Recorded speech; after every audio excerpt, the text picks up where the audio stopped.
Livro Como Ter o Coração de Maria no Mundo de Marta, de Joanna Weaver. Capítulo 10. O amor extraordinário de Maria. Então, Maria ungiu os pés de Jesus e enxugou-lhe os pés com seus cabelos, e encheu-se a casa do cheiro do unguento. João 12:3.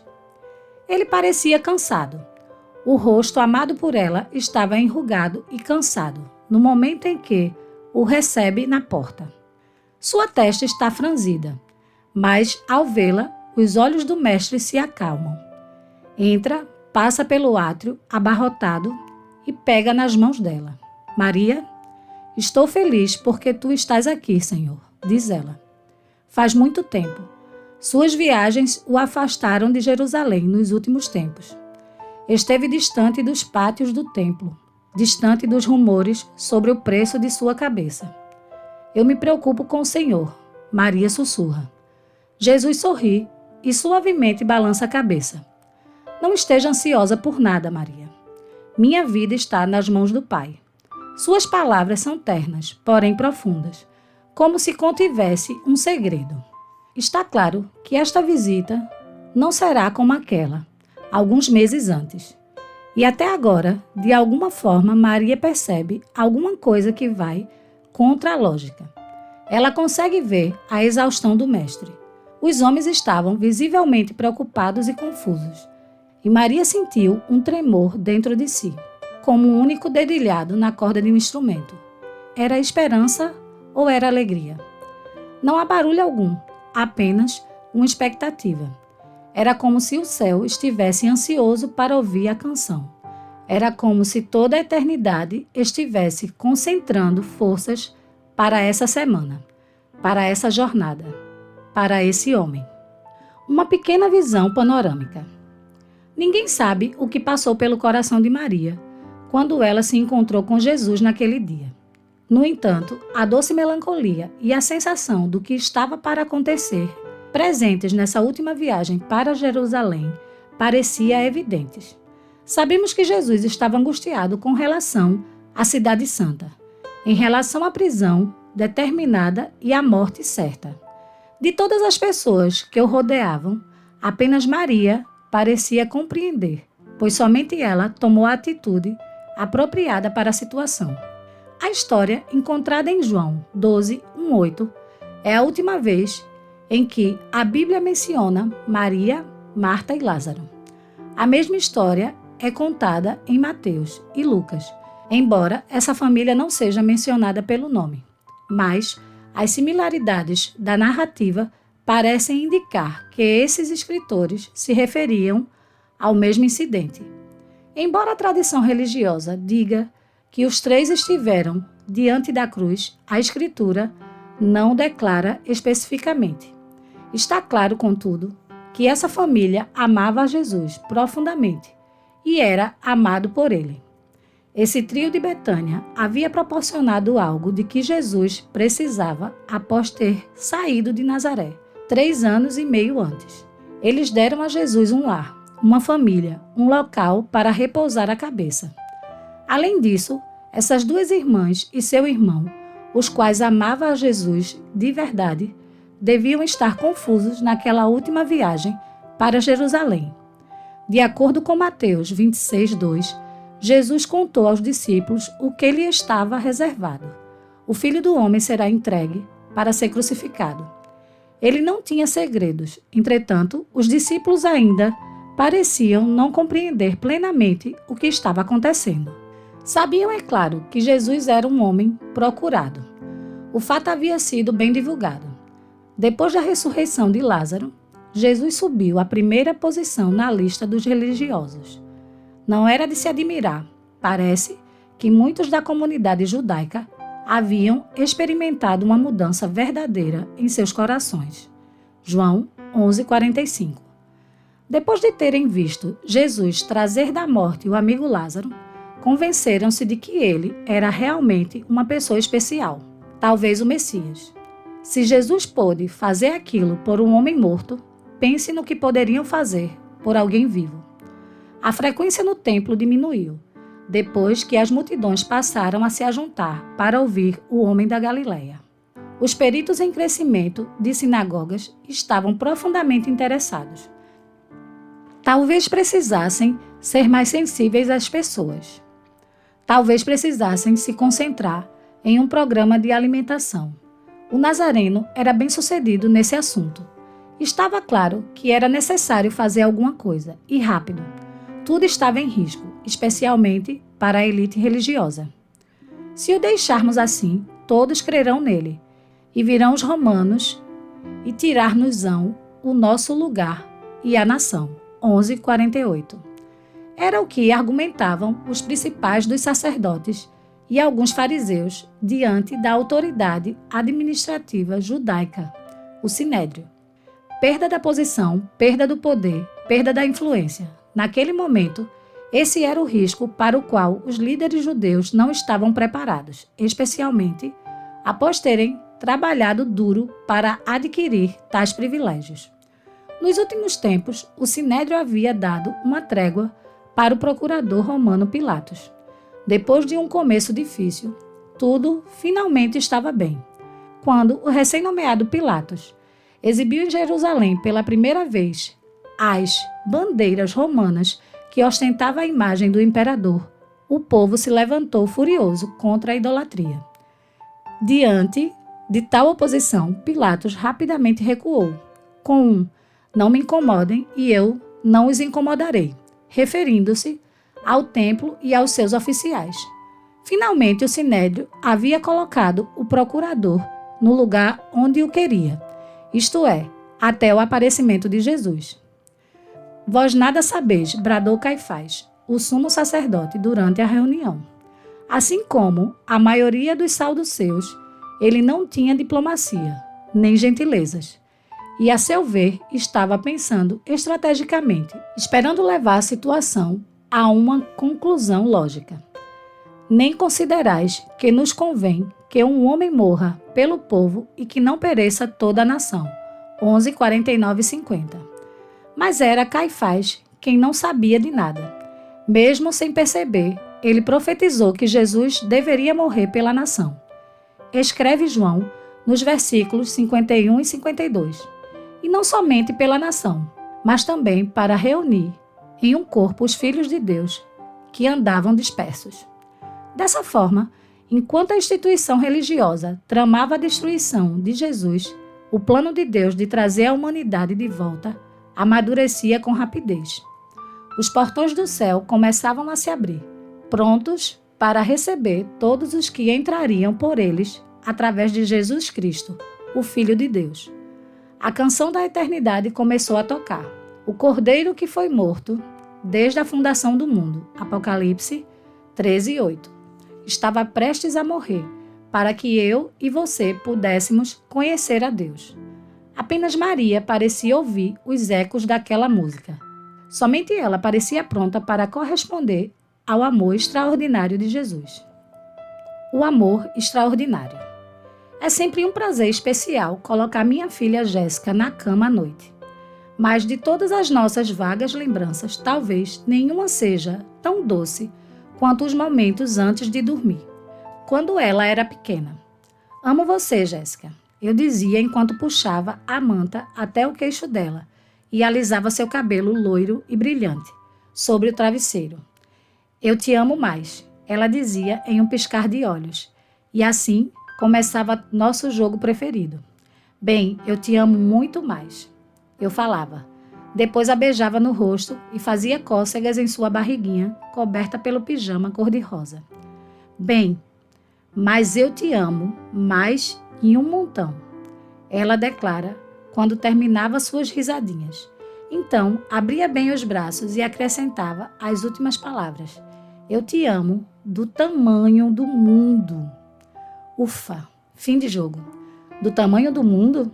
Bem, isso é que é amor. Especialmente para uma criança de 3 anos de idade.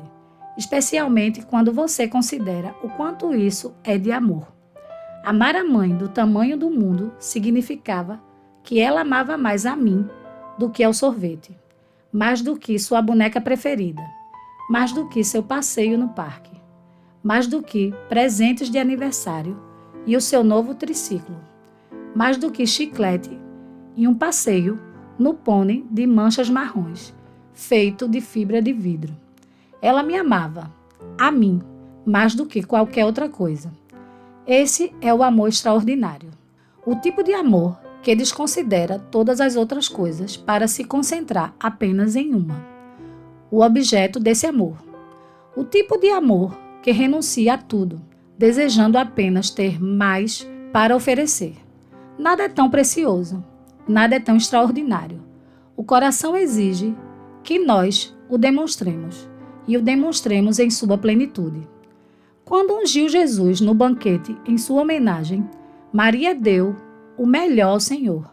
De fato, ela provavelmente sacrificou sua real esperança quando deitou o perfume nos pés do Mestre. Porque aquele vaso de perfume, descrito por Mateus e Marcos como um vaso de alabastro, o que foi quebrado para ser aberto, continha todas as esperanças e sonhos de Maria. Estar casada figurava em primeiro lugar na lista de desejos de toda donzela judia.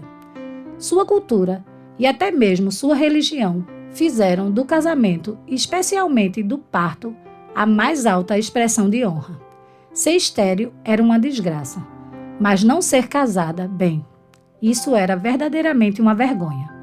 Aos 12 anos de idade, a maior parte das mulheres judias eram prometidas em casamento, caso ainda não fossem casadas. Os pais geralmente arranjavam as uniões, embora as garotas tivessem a oportunidade de se pronunciar sobre a questão. Vários fatores estavam envolvidos. Um era o preço da noiva, a retribuição paga ao pai da noiva pelo noivo, mas também se esperava que a noiva trouxesse algo de valor para a união. Quando os dois lados chegavam ao acordo, o noivado, o compromisso da solenidade estava concretizado. Um documento adornado chamado Ketubá era assinado pela futura noiva e seu noivo, e a cerimônia era selada por um beijo. A partir daquele momento, o casal estava legalmente obrigado a casar, embora a verdadeira cerimônia de casamento ainda fosse demorar vários anos para acontecer. O acordo poderia ser rompido apenas pela morte ou pelo divórcio, opção considerada por José antes de ser tranquilizado por um anjo. Mas o que Maria possuía? Sem um pai que lhe arranjasse um casamento, o tempo corria contra ela. O vaso de alabastro com o perfume deveria ser parte, se não o total, do dote de Maria. Valia mais do que 300 dinheiros, aproximadamente um ano de salário. Não era um perfume qualquer. Embora o nome não seja romântico, o nardo era raro, feito do óleo aromático extraído da raiz de uma planta que cresce principalmente na Índia. Tinha que ser importado. Maria não conseguiria comprar o perfume nas prateleiras de um hipermercado. Não tenho certeza que ela o acharia na loja Saks, na Quinta Avenida. Na verdade, não há um perfume que eu conheça cujo valor seja comparável àquele.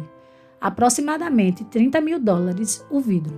Por outro lado, o alabastro era um recipiente comum no Oriente Próximo. O gesso branco, como a neve, ficava lustroso e translúcido quando polido. Fácil de ser esculpido, convertia-se em cântaros ornados, caixas, vasos e frascos. Às vezes, recipientes de mármore também eram chamados de alabastro, mas a origem e o tipo de recipiente não eram realmente importantes, e ainda não é. O que mais importava e o que mais importa hoje é o tesouro guardado dentro do recipiente, e o tesouro que Maria derramou naquele dia era mais do que um perfume caro. Ela estava derramando a sua vida toda em um serviço sacrificial e de amor. Infelizmente, nem todas as pessoas naquele banquete tinham o mesmo coração de Maria. A mesma cena vista pelo lado negativo. Que desperdício! Que demonstração desnecessária, exagerada e extraordinária de emoção. Por que um vaso inteiro, quando algumas gotas seria mais do que suficiente? Por que quebrar o vaso, quando ele poderia ter sido facilmente entornado? E por que o cabelo? A situação estava totalmente confusa, nem um pouco adequada ou em ordem. Quando Maria afagou os pés do mestre, o perfume pairou pungente no ar, e os soluços da mulher eram o único som que quebrava o silêncio estonteante. Por que ele não manda essa mulher parar? Judas pensou, enquanto observava a liberalidade de Maria. Ele saiu daquele cenário perturbado. Suspeitava de todas as formas de sentimento, de qualquer coisa que desviasse a atenção do ideal de destruição dos romanos para o estabelecimento do tão esperado reino. Seguir o Nazareno havia sido uma montanha russa de altos e baixos emocionais para Judas, bastante instável para um homem em evidência como ele. Mas Judas se juntou a Jesus em busca de sucesso e comprometeu-se a prosseguir, não importando quão difícil isso fosse. Não foi fácil. Certamente, o Salvador estabeleceria logo o seu reino. No entanto, todas as vezes que as multidões tentaram coroar Jesus como rei, ele recusava, evitando a oportunidade. Pior, as ofertas começaram a tornar-se escassas. Jesus já não era tão popular quanto antes, a julgar pelo peso da bolsa de dinheiro que Judas carregava na cintura. Estava ficando cada vez mais difícil desviar os fundos. Naturalmente, esse termo era muito feio. Judas preferia chamar de retribuição por serviços prestados. Se algo não mudar rapidamente, pensou Judas, devo começar a pensar em mudar de profissão. Ele não era como os demais discípulos, o único não galileu do grupo. Esse rapaz da cidade de Queriote estava determinado a deixar sua marca no mundo. Mas deixar uma marca demanda dinheiro, dinheiro que ele não tinha. Ei, Judas, um dos discípulos, se inclinou e sussurrou: quanto você acha que vale meio litro de nardo puro nesses dias? Nardo puro? Judas não tinha reconhecido a fragrância. Ora, isso era pior do que ele pensava. O perfume mais caro do mundo. Alguém tinha que dizer alguma coisa. Com licença, mestre. Apertou ele. Por que esse perfume não foi vendido e o dinheiro entregue aos pobres? Valeria os salários de um ano inteiro. Alguns discípulos perto dele murmuraram em sinal de concordância. Deixe-a, respondeu Jesus. Os olhos do mestre atravessaram Judas como se estivesse examinando a sua alma. Judas se moveu constrangido. Para o dia da minha sepultura guardou isto, continuou Jesus. Porque os pobres sempre os tendes convosco, mas a mim nem sempre me tendes. Judas olhou para os outros discípulos procurando apoio, mas eles desviaram os olhos, olhando para longe, para os lados, mas não para Judas e o mestre. Assim sendo, Judas conteve-se, enquanto sentia as coisas se deslocando e se solidificando dentro dele. Em vez de penetrarem em seu coração, as palavras de Jesus, de algum modo havia consolidado a transação. De repente, tudo pareceu claro como um cristal para ele. Toda essa conversa sobre morte. Não havia reino algum para vir. A coisa toda tinha sido uma farsa. Tanta coisa para fazer parte do novo parlamento judeu. O trabalho havia terminado. A menos que... A história de 2 seguidores. A história da unção de Jesus foi relatada com detalhes nos evangelhos, assim como a traição de Judas. Mesmo que o pensamento de Judas não tenha acontecido da forma como imaginei acima, o resultado foi o mesmo. Mateus e Marcos descrevem a mudança sombria no coração de Judas, como um acontecimento imediatamente posterior ao gesto de amor extraordinário de Maria. E Judas Iscariotes, um dos 12, foi ter com os principais dos sacerdotes, para lhe o entregar. E eles, ouvindo, alegraram-se, e prometeram dar-lhe dinheiro. E buscava como o entregaria em ocasião oportuna. Marcos 14, 10, 11. Apenas Mateus destaca a quantia pela qual Judas vendeu Jesus: 30 moedas de prata. A quantia exata predita 400 anos antes em Zacarias 11, 12 e 13. Era o preço exato pago por um escravo, em Êxodo 21, 32, aproximadamente 120 denários, menos da metade do dinheiro que Maria profusamente havia derramado sobre os pés de Jesus. A vida tem o seu modo de revelar quem realmente somos e as motivações profundas e escondidas de nosso coração, disse Jesus em Mateus 12, 34 e 35. Pois do que há em abundância no coração, disso fala a boca. O homem bom tira boas coisas do seu bom tesouro, e o homem mau, do mau tesouro, tira coisas más. Isso certamente aconteceu no caso de Judas, mas aconteceu no de Maria também. Embora a situação tenha feito aparecer o mal latente dentro de Judas, também trouxe à tona o belo sentimento de uma moça de Betânia.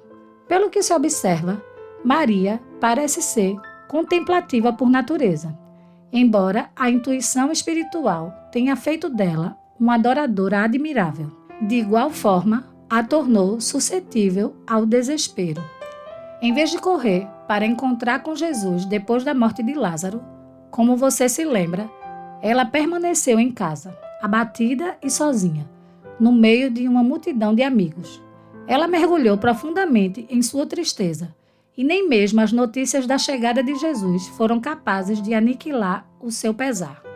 Mas, graças a Deus, Jesus nos encontra onde estivermos. Ele passa pelos cantos escuros e escondidos das nossas vidas. E se estivermos dispostas, Ele faz brilhar a doce luz do céu, o precioso Espírito Santo.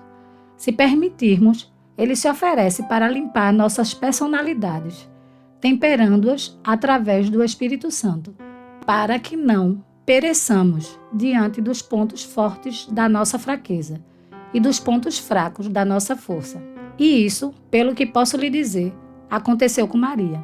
Mesmo tendo sentido, através da sua intuição aguçada, a gravidade da situação que o Senhor enfrentava, naquele momento ela não desfaleceu. Em vez de apenas sentar passivamente e ouvir o Salvador, em vez de se oprimir pela aflição, dessa vez Maria reagiu. Deu a si mesma para aquele que havia dado tanto a ela e a sua família. Aparentemente, contudo, isso não aconteceu com Judas. Embora Jesus conhecesse as fraquezas dos discípulos, ele havia dado a Judas chance após chances, nos 3 anos em que viajaram juntos. De acordo com João 13:29, Jesus até o havia nomeado para ser o guardador da bolsa do grupo.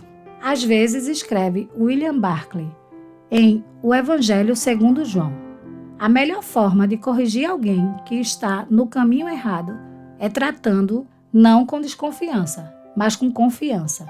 Não como se esperássemos o pior, mas o melhor. Foi exatamente o que Jesus havia feito com Judas, mas ele não mudou. Imagine passar 3 anos da sua vida com o Messias e continuar sendo mais ou menos o mesmo, ou até pior do que quando começou. Judas agiu exatamente assim. Isso pode acontecer com qualquer uma de nós, se não consolidarmos de uma vez por todas a questão do senhorio de Cristo em nossas vidas. Até escolhermos a quem servir, corremos o risco de desenvolver um coração de Judas, no lugar de um coração cheio de amor sacrificial, porque sempre que os nossos interesses entrarem em conflito com os interesses do Mestre, seremos tentadas a vender Jesus como escravo ao melhor arrematante, em vez de ungirmos os seus pés. Amor extraordinário versus amor mesquinho. Para saber a quem você adora, diz Theodore Parker, deixe-me vê-lo em sua loja, ouvi-lo em seu trabalho. Deixe-me saber como você cobra o aluguel de suas casas, como consegue seu dinheiro, como o guarda e o gasta. Jesus diz basicamente o mesmo em Mateus 6:21. Porque onde estiver o vosso tesouro, aí estará também o vosso coração. O tesouro de Maria não estava em seu dote. Sua esperança não repousava naquilo que ela poderia ganhar através de Jesus. Sua alegria repousava naquilo que ela podia oferecer. Judas, por outro lado, estava atrás de tudo o que poderia ganhar. Essa é a primeira diferença entre um amor extraordinário e um coração egoísta e mesquinho. Observe, Maria possuía um coração grato. Seu irmão havia sido ressuscitado da morte. O Messias já viera e a chamou de amiga. Que grande honra, que grande alegria a de oferecer tudo àquele que havia lhe oferecido tanto. Judas possuía um coração avaro. As coisas não estavam acontecendo do modo como ele planejou. Uma das leis de Westcott sobre a tentação citada por William Barclay é que a tentação está relacionada às coisas para as quais temos uma certa propensão. Nossa força pode ser a nossa ruína. A força de Judas era a ambição, seu objetivo e compromisso para prosperar. Também era naturalmente o seu ponto fraco. Fazia com que se preocupasse mais com a situação política e com sua conta bancária particular do que com a condição do seu coração. A ganância é uma tirana. Nós mulheres podemos ser vítimas de suas mentiras tão fácil quanto os homens. A sanguessuga tem 2 filhas, diz Provérbios 30:15. A saber, dá e dá. Um coração avaro nunca está satisfeito. O que tem nunca é o bastante. Mas é grande ganho a piedade com contentamento. Paulo diz ao jovem pregador Timóteo. 1 Timóteo 6,6. O descontentamento pode vir se arrastando sorrateiramente, nos deixando insatisfeitas com o que temos. Não demora muito até que o descontentamento se transforme em determinação para conseguir o que julgamos merecermos, seja qual for o preço. Mas o preço é geralmente muito alto. E nessa cobiça, alguns se desviaram da fé, adverte Paulo a Timóteo, no versículo 10. E se transpassaram a si mesmo com muitas dores. O segredo da felicidade não está em conseguir o que você quer, mas em querer o que você tem. Judas compreendeu isso tarde demais. Sua avareza o levou a fazer o inimaginável. Atrair um amigo, trair o Filho de Deus. A dor que logo substituiu a ganância não pôde curar sua alma, nem sua mente. Depois de tentar devolver o dinheiro, Judas saiu, se enforcou e seu corpo foi enterrado em um campo comprado pelo sangue de Jesus. Sem gratidão, estamos predispostas a ter a mesma dureza de coração e cegueira de entendimento que levaram Judas à traição.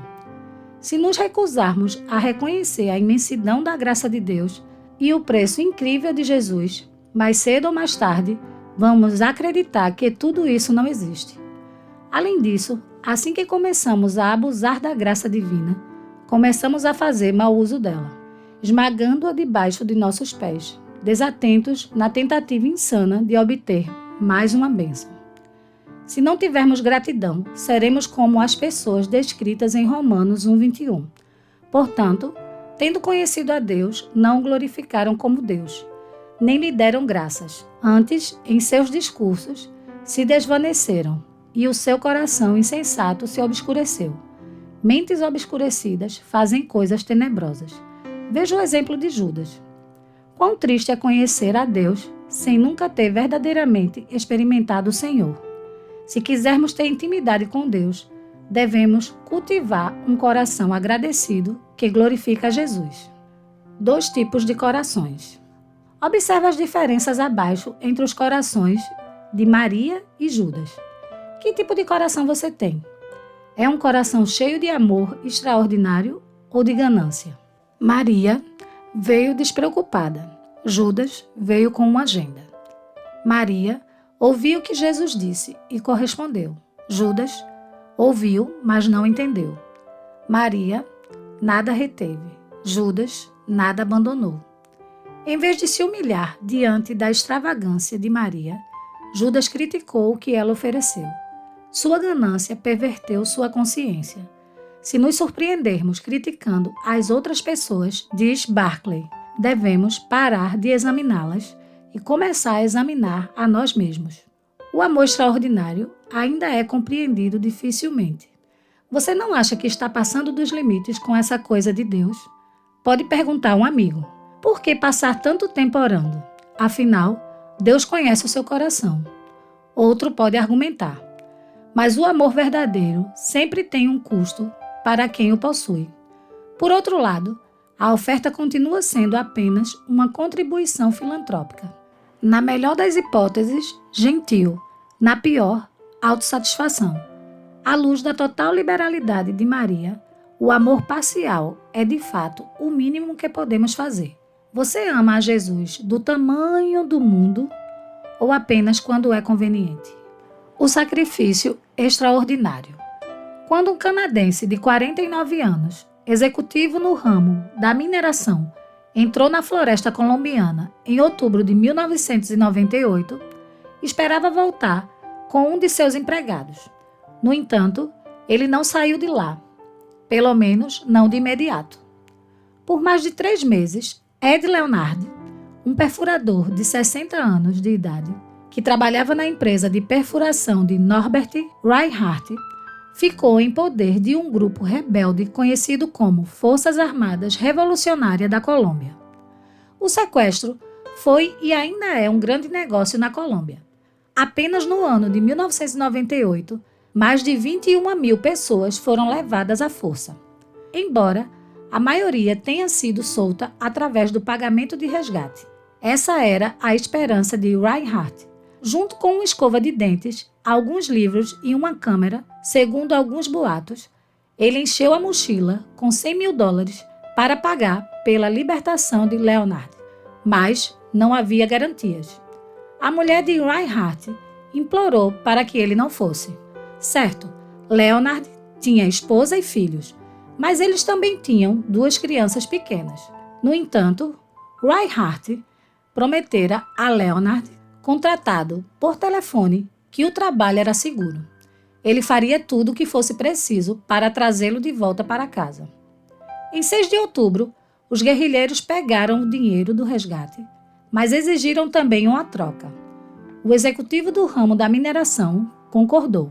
À tarde, em uma estrada deserta e cheia de obstáculos, Norbert Reinhardt encontrou seu empregado pela primeira vez. Você deve ser Ed Leonard, disse Reinhardt, apertando a mão do homem mais velho. Seu turno acabou. Está na hora de você ir para casa. Assim, ele trocou de lugar com Leonard e se tornou cativo dos rebeldes. O mundo ficou chocado. Alguns chamaram Reinhardt de louco. Deixe que o governo e os profissionais especializados em reféns cuidem disso, diziam. Mas as negociações se arrastaram. Quando Reinhardt inesperadamente foi libertado vários meses depois, resumiu a experiência dizendo: eu só fiz o que tinha que fazer. Sacrifício extraordinário. Norbert Reinhardt arriscou sua vida por causa de seu empregado, sem saber o que lhe aconteceria. Embora algumas pessoas próximas da situação tenham apresentado motivos menos altruístas, o gesto de Norbert Reinhardt continua sendo impressionante. Entretanto, Jesus entregou sua vida, sabendo perfeitamente que não sairia vivo. O negócio lhe custaria tudo, mas ainda assim, ele se entregou. E isso não é apenas impressionante, é revolucionário. Jesus deu a vida por mim e por você. Ele não tinha que fazê-lo. Poderia ter dito uma só palavra e 10 mil anjos viriam para socorrê-lo. Mas ele optou por não usar o seu poder. Humilhou-se e escolheu o caminho da morte sacrificial. E não havia um sinal sequer de egoísmo em seu sacrifício. Nenhum interesse próprio, nenhuma razão para obter vantagens. Por que ele fez isso? Ele fez por amor. Um amor extraordinário, superabundante e transformador de vidas. Amor superabundante. O apóstolo João escreve em 1 João 3,1: Vede quão grande caridade nos tem concedido o Pai, que fôssemos chamados filhos de Deus. Que linda imagem! O amor superabundante de Deus. Amor tão maravilhosamente extraordinário que, assim como um creme para as mãos, espesso e substancioso, deve ser espalhado por todas as direções. Tanto amor que o simples e o habitual não são o bastante. Maria conhecia um pouco esse tipo de amor. Muitos cristãos que conheço também o sabem. Eles entregam a si mesmos e não parecem se cansar. A compaixão e o trabalho fluem ininterruptamente de suas vidas. Sem dúvida, eles se cansam. Às vezes, sentem-se tristes, mas não por muito tempo. De fato, parece que, quanto mais eles dão, mais energia obtêm. Tento me aproximar de pessoas assim. Eu as observo e tento aprender. Como a irmã Nita consegue cuidar de todos os relatórios da igreja sem reclamar? Como Ed e Judy parecem adivinhar quando as pessoas estão magoadas, embora ninguém lhe diga uma palavra. Como a tia Jet continua oferecendo sua casa para as reuniões de um estudo bíblico todas as semanas. O coração dela está fraco, o corpo torcido pela escoliose, mas ela ainda ama e oferece algo mais.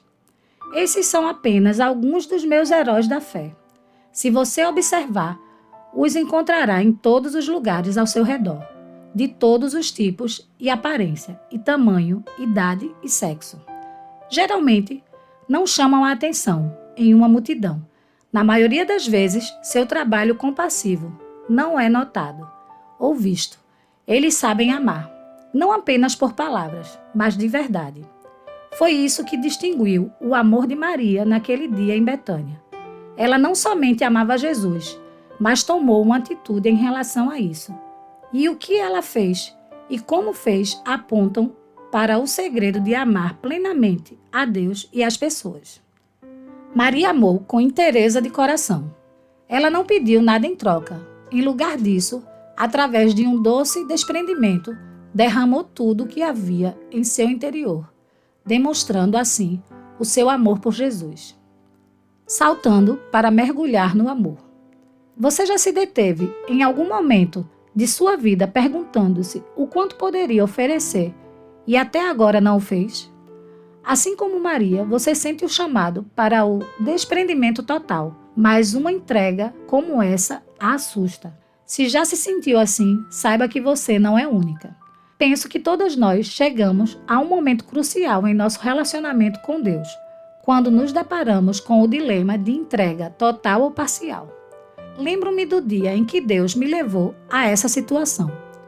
Por quase um mês, o Senhor tentou entrar em acordo com meu coração, pedindo que eu me entregasse a Ele. Dizia-me que era a hora da entrega. Eu quis obedecer, mas tive medo. E se eu dissesse sim? O que isso significaria? Eu era um adolescente com muitos planos e sonhos. Se eu me entregasse totalmente a Deus, Ele levaria todos os meus sonhos embora e me faria ir à África? Naquele momento, isso era o pior que eu poderia imaginar, ou quase. E se Ele me fizesse casar com um homem calvo, gordo, baixinho, com acne na testa e nos obrigasse a trabalhar entre os pigmeus para o resto de nossas vidas? Ora, isso poderia ser muito pior. Mas em vez de responder às minhas perguntas e de acalmar os meus temores, o Senhor me pressionava por uma decisão. Você vai se entregar totalmente a mim? Perguntou o mestre, sem negociações, sem outras opções. O desprendimento total era o que ele exigia, e não menos do que isso. As operações dissonantes entre meu espírito e minha carne finalmente entraram em conflito naquele verão, no acampamento de jovens. Ainda me lembro da noite em que me rendi completamente. Foi como se eu estivesse em um trampolim de 30 metros de altura, com apenas a escuridão debaixo de mim. Pule! Pude ouvir o Senhor dizer, pule, eu a pegarei. Mas eu não conseguia ver as mãos divinas. Pular significava mergulhar no absoluto desconhecido. Será que ele realmente me pegaria? Ou eu cairia em uma interminável queda, como acontece nos sonhos, que frequentam ocasionalmente as minhas noites? Fiquei ali tremendo na escuridão, abraçando todas as minhas esperanças e sonhos. Percebi que não havia mais volta. Era tudo ou nada. Afastar-se dessa decisão significava afastar-se de Deus, e isso eu não poderia fazer. e não faria. Então fechei os olhos, respirei fundo e me joguei para o obscuro desconhecido. Eu sou tua, Senhor, clamou meu coração. Tudo de mim, nada ficou para trás. Esperava por uma queda interminável e continuei nessa expectativa. Mas, em vez disso, senti braços fortes ao meu redor. Braços que construíram o universo. Braços que sustentaram o mundo. Braços tão suaves que embalaram as crianças. Braços tão fortes que carregaram todas as cargas que jamais suportaríamos.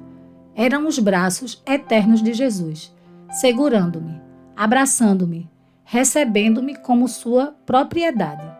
Creio que sei um pouco como Maria deve ter se sentido naquele dia, aos pés de Jesus. Enquanto segurava seu precioso unguento, ela deveria estar tremendo por dentro, pois ninguém lhe dá nada sem que ela trabalhe por isso. Ninguém oferece tudo sem querer, de alguma forma, reservar uma parte para si. Talvez Maria tenha lutado com a ideia da entrega, como eu fiz. Talvez ela tenha olhado fixamente o vaso de alabastro à noite. Eu posso, devo, farei isso. Até que finalmente ela disse, sim, Senhor, eu lhe darei tudo de mim. Assim, quando quebrou o vaso, Maria não parou para pensar no preço ou calcular a quantidade realmente necessária de unguento. Ela derramou tudo, abundantemente, exageradamente, até que seu tesouro desceu pelos pés de Jesus e molhou o chão. Depois, ela fez algo que acho desconcertante. Desamarrou os cabelos e com eles enxugou os pés de Jesus. Através do seu gesto, despojou-se de sua honra e praticamente ficou descoberta diante do Senhor, pois naquela cultura, nenhuma mulher respeitável mostrava os cabelos soltos em público. O cabelo de uma mulher era sua honra, sua identidade, seu sinal supremo de feminilidade, um presente íntimo destinado apenas ao seu marido. Mas, para Maria, nada era tão extravagante para Jesus. Ela até estava disposta a arriscar sua reputação, como alguém que ama diante de seu amado. Ela se fez vulnerável e frágil e se expôs à rejeição ou repreensão. Mas nada disso aconteceu, somente a aprovação terna e silenciosa de um noivo para com a noiva. Jesus observou Maria enxugar os seus pés e estou certa de que havia lágrimas em seus olhos. O amor extraordinário pode ser mal compreendido pelas outras pessoas, mas não por aquele a quem ela amava. Ela fez algo muito bonito por mim, disse Jesus diante da reprovação dos discípulos. Deixem-na, ela me pertence, tornando Jesus o seu Senhor. Talvez assim como eu, você conheceu a Cristo como Salvador. Arrependeu-se dos seus pecados, mas parece que ainda falta alguma coisa. No meu caso, encontrei o que faltava quando aceitei a Jesus, não apenas como meu Salvador, mas como meu Senhor. Hannah Whitall Smith, em sua obra clássica O Segredo do Cristão para uma Vida Feliz, resume os passos necessários. 1. Expresse, através de palavras definidas, sua fé em Cristo como seu Salvador e reconheça que Ele a reconciliou com Deus, de acordo com 2 Coríntios 5, 18 e 19. 2. Admita definitivamente que Deus é o seu Pai e você é sua filha, redimida e perdoada. 2 Gálatas 4, 6. 3. Entregue-se definitivamente ao Senhor por completo, corpo, alma e espírito, disposta a obedecer a Deus em tudo, segundo a sua vontade, de acordo com Romanos 12, 1. 4. Creia e continue a crer, apesar de todas as aparências, que Deus toma posse de tudo o que você lhe entrega. Creia que daqui por diante, Ele vai operar em sua vida, tanto querer como efetuar, segundo a sua boa vontade. Isso não vai ocorrer se você, conscientemente, se opuser à graça de Deus, de acordo com 2 Coríntios 6,17 e Filipenses 2,13. 5. Não considere seus sentimentos como uma prova de seu relacionamento com Deus. Simplesmente observe a condição de sua vontade e da sua fé e leve em consideração todos os passos que você está tomando agora, com determinação, embora o inimigo tente fazer parecer diferente. Hebreus 10, 22, 23. 6. Nunca, sob nenhuma circunstância, dê espaço para um único momento de dúvida e desânimo. Lembre-se de que todo desânimo vem do diabo e se recuse a admiti-lo, de acordo com João 14, 1, 27. 7. Cultive o hábito de expressar sua fé em palavras definidas e repita sempre: eu pertenço inteiramente ao Senhor, que opera em mim tanto querer como efetuar. Segundo, Hebreus 13, 21. Hannah sugere que façamos de todos esses procedimentos uma prática diária, espontânea. Você deve descansar. Não há mais nada que você possa fazer. Você pertence ao Senhor agora. Tendo por certo isto mesmo, que aquele que em vós começou a boa obra, a aperfeiçoará até o dia de Jesus Cristo. Filipenses 1:6. Beijos puros. Jéssica e eu nos graduamos em um novo jogo de boa noite na hora de dormir.